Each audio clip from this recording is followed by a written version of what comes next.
Jay Galbraith's classic STAR model gives us a holistic view of organization design.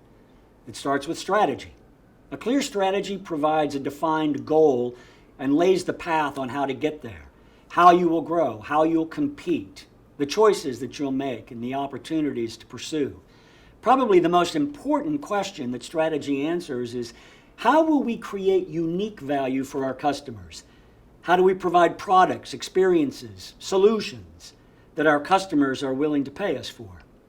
Once you have a clear strategy, you ask, what are the unique differentiators that we have to do better than our competitors? The answers to these questions determine the capabilities that the organization needs to have. As a leader, you then have 4 choices to make. The first is to define the best structure for the business. The questions here are, what is the primary strategic task the structure must manage? What roles should report to the senior leader? How should power be allocated across these roles? Every structure creates silos or boundaries between working people. To enable people to work across these boundaries, give equal attention to the other STAR points. The second STAR point is process. How does work flow between work groups? How will decisions be made? Without changing the work, a new organization structure is a hollow shell, a set of boxes and wires on an organization chart that lead to very little change in the business and often lead to more reorganization later. The third STAR point is the alignment of metrics and rewards. Metrics and rewards shape behaviors. It's pointless to redesign the work and then continue to incentivize old behaviors.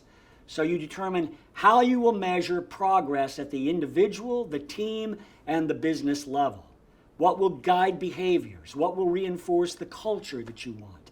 None of this is possible without people, which of course brings us to the 4th STAR point. Skills, experiences, how we measure effective performance, how we set objectives. Simply put, the STAR model provides a systemic view of organization. Alignment across the STAR points is what determines effectiveness. The goal is to create an organization that brings out the best in people and makes it easy to do the work that accomplishes our strategy. Let's look at an example.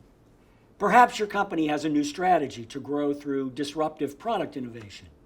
You'll develop new technologies, and you'll need to get those products to market faster than competition. For sure, the company will need the capability of portfolio management, making good decisions regarding what ideas to invest in. From a structure perspective, you might decide to create a new business incubator, a separate unit to nurture those ideas and protect them from the demands of the core business. With process, you might create a better way to use data and analytics to deeply understand customers and utilize agile development practices to prototype and test emerging ideas. You'll also need some new metrics. If you want to encourage breakthrough ideas, a bit of risk-taking, you can't weigh a new business down with old profit and loss or return on asset measures. You'll need to tolerate some degree of failure. And finally, you'll have to ask, do we have the right people with the right skills and experiences to lead these new agile product teams? The power of the model is in its dynamism. As the strategy changes, you can change what's happening in the STAR points. Your work is not to find the right organization permanently, but to diagnose elements and keep that organization aligned over time.